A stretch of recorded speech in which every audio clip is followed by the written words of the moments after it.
the tea sector. Nonetheless, members of parliament and lawmakers allied to the Jubilee Party are currently addressing the media at the National Assembly, that is parliament. Let's cross over there as well and listen to what the lawmakers are saying. Independence of the judiciary, neutralize the office of the Director of Public Prosecutions, and paralyze the National Assembly. This nefarious scheme shall be undertaken using the now familiar tactics of intimidation, blackmail, and extortion of judicial officers and members of the National Assembly. Threats of recall and removal, threats to life, withdrawal of personal security, targeted harassment of family members, including spouses and children, are among the many dangerous and illegal means that security agencies intend to use to achieve their ends. There are also arrangements to apprehend members of parliament of fabricated charges by the Director of Criminal Investigations, the Ethics and Anti-Corruption Commission, and the Kenya Revenue Authority in order to wear out the leaders by shuttling them between the courts and police stations in the name of trumped-up charges. The intention is to inflict immense stress and anxiety on affected persons to the point of exhaustion and to inflict actual harm upon others. Some members of parliament have reported credible threats to their lives to the DCI, yet nothing was done by the way of meaningful investigations.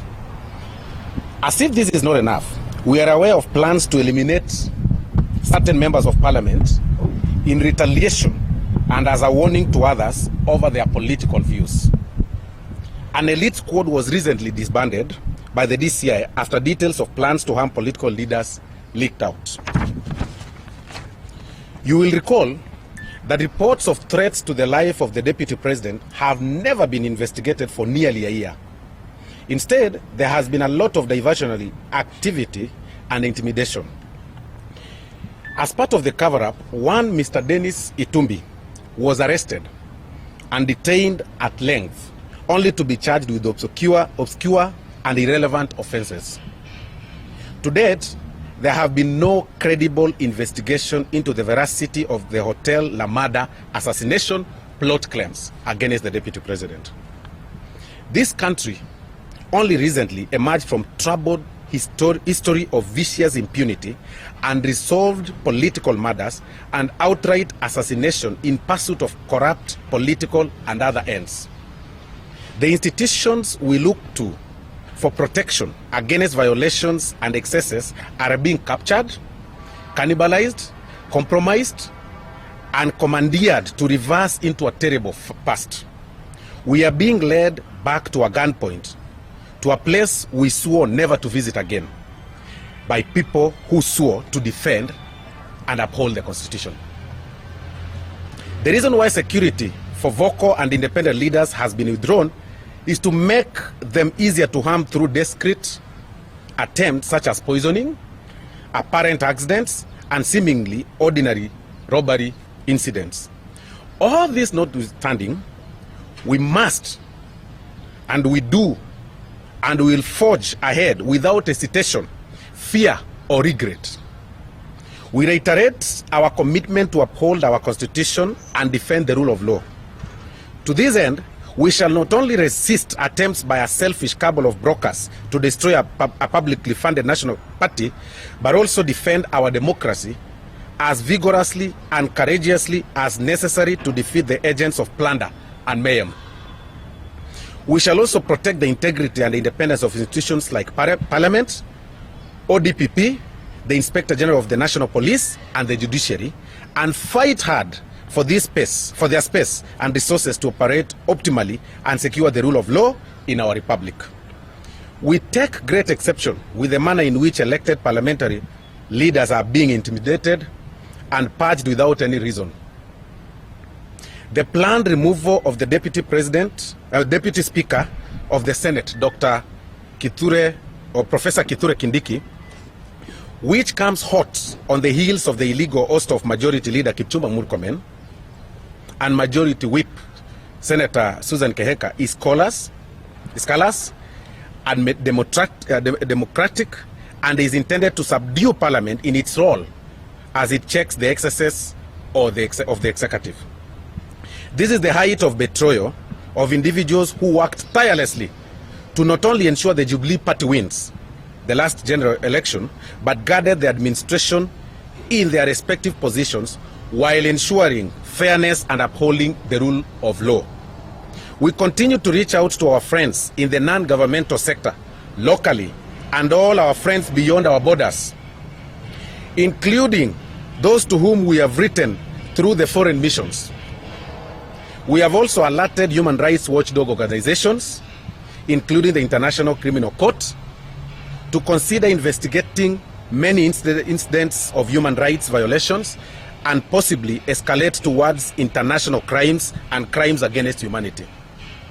The consistent violation of human rights, the increase in political intimidation, the use of violence against citizens, the planned assassination of politicians, and the incipient climate of repression, autocratic tyranny, violence, repression, arbitrary contractions of democratic space, and threats to human rights and fundamental freedoms are matters of great concern that must be resisted forcibly and perpetrators ultimately called to account.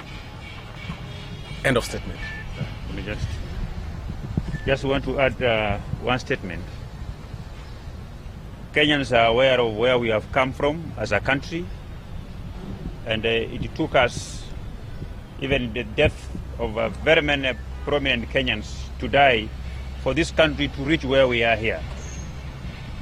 But we are beginning to drift back to those days.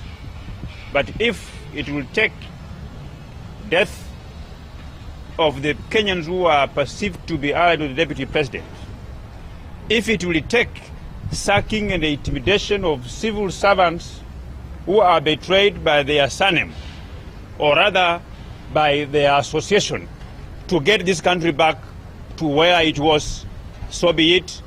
We are ready to put our life on line like so many Kenyans have done it before. Well, those are live pictures coming to us from Parliament, where Jubilee lawmakers are currently addressing the media. Currently talking, of course, is Didmas Baraza, Kimilili Member of Parliament, but before him was South Mugirango Member of Parliament, Silvana Zosoro. Among other things, the view that they seem to be holding is that the cry of... All right, thank you, Lydia Gashomo, for that report. Nonetheless, I'd love to take you back again to Parliament building, where currently a section of Jubilee leaders are equally addressing the media. Currently speaking is Gatundu South lawmaker Moses Kuria. Let's cross over there and listen in. We'd rather die on our feet than live on our knees. Hakuna wakati tutakubali kuishi kwa vitisho. Hizi vitisho pia zilikuwa zimeelekezwa kwetu ambao tuko kwa budget. Tukubali ile budget ililetwa. I am very proud of us who have refused that budget, and our chairman made a statement in the house, and now they have brought another budget for stimulus, which we will even reject until money is taken to the people, not just to buy vehicles and to give to rich people in the flowers industry. Selfishly, we will ensure that we put money where it is going to help mwananchi who is suffering, people who are jobless at home, people in the hotel industry who have been retrenched, and all over. We are not going, if these intimidations was to force us a certain way, we are going to do things the right way. To achieve those constitutional changes that they want, you need 2/3 majority. And obviously, there is no way they can get 2/3 in this house. So please, kujeni tuongee. Tuko tayari. But not by force. No matter how many times you try to intimidate, if you want changes, if those changes are for the good of the country. Now, the committee for Haji has been set aside. Instead, President Uhuru Kenyatta and Raila Odinga have selected their own lawyers who are drafting this report. These Haji were just for allowances only. Yeah? They're just flower girls. Now there's a team which is about to force this on all of us. And by the way, one of them, Raila Odinga, is our competitor in 2022. Yet he is now drafting the changes that are going to determine how the game in which he...